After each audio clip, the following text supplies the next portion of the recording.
12, 13. Okey. 15 pokok gandul lah. Tapi ada lagi.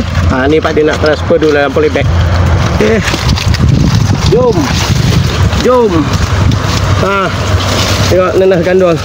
Okey, lepas kita cabut tadi di kebun, okey Pak Din bawa balik ke rumah sebab apa? Pak Din akan tanam dalam polybag. Ni ada 15 polybag. Tanam kat sini sebenarnya buat contoh. Jadi Pak Din buat tanam pelbagai jenis nenas kat kawasan Pak Din ni untuk siapa-siapa yang datang ke homestay Pak Din boleh tengok jenis-jenis nenas yang Pak Din akan tanam kat sini. Jadi insyaAllah dekat sini ada tainong. Ini tainong.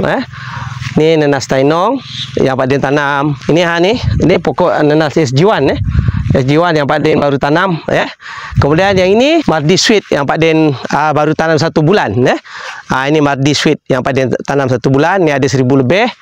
Dan juga di sini pun ada juga yang Pak Din tanam. Ini Pak Din ada tanam di batas Kemudian Pak Din ada tanam di polybag juga. Polybag itu belum lagi komplit masih perlukan sekurang-kurangnya 500 polybag lagi yang Pak Din akan sediakan. Ini adalah kawasan untuk Mardi Sweet yang Pak Din akan tanam. Ini di batas dan juga polybag, yang di sebelah sana adalah dalam polybag. Okey. Dan ini adalah kawasan induk dia lah. Induk yang Pak Din hasilkan benih untuk tanam semula Mardi Sweet. Kita sambung terus.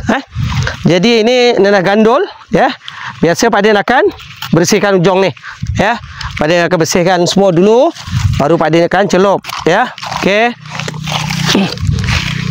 Okey, tengok.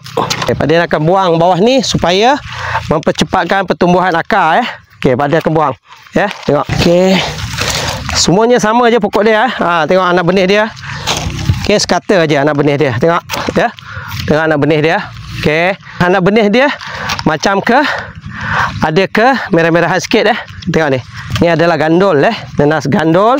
Ini nenas lama nenas ni memang susah nak cari Pokok ni buah dia cantik Jambul dia cantik, buah dia pun besar, 2 kilo lebih tu 2 kilo lebih Itu pun penjagaan Pak Din kurang sehebatnya. Ini adalah campuran yang Pak Din dah campur campuran meletian, racun kulat dan juga tabikun Pak Din akan campurkan sini Tapi keadaan macam ni biasa Pak Din celup bahagian bawah cukup bagi Pak Din lah satu. Pak Din tak potong sebab ni baru cabut tadi cantik. Pak Din terus tanam je. Okey. Tengok ni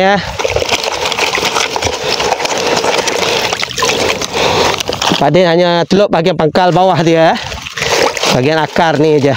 Okey, macam tu je. Tak apa, nanti Pak Din akan sembur badan dia semua sekali nanti.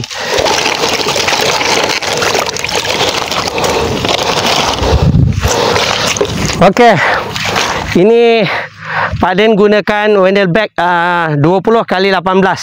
Okey, bahagian atas Pak Din beli tanah topsoil daripada nursery Tok Ayah, batu 37 sampai 6. Bahagian bawah Pak Din gunakan tanah bendang Jadi bahagian bawah, jadi separuh Pak Din gunakan tanah benar, separuh lagi Pak Din guna tanah yang dicampur daripada nursery Tok Ayah. Jadi kita nak sipkan kos, insyaAllah kita tengok nanti result dia akan datang. Pak Din akan update insyaAllah. Bismillahirrahmanirrahim. Okey, Pak Din tanam je. Okey, tengok. Okey, Pak Din tanam je semua sekali pokok ni. Okey. Okey. Okey, tengok pokok dia dia benih dia. Pak Din tak potong terus tanam je. Okey.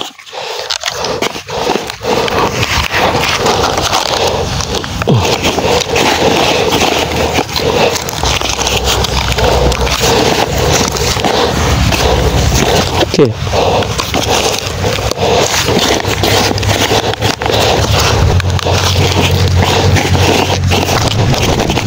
Tengok.